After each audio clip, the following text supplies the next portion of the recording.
Are your Loom videos stuck on private, leaving viewers with access denied? In under 2 minutes, learn how to switch any Loom video to Open.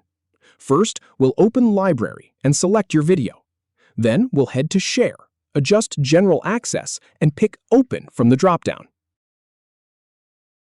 Start by clicking on Library to go to your videos.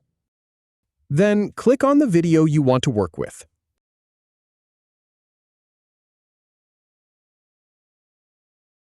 Next, click on Share to open the sharing panel.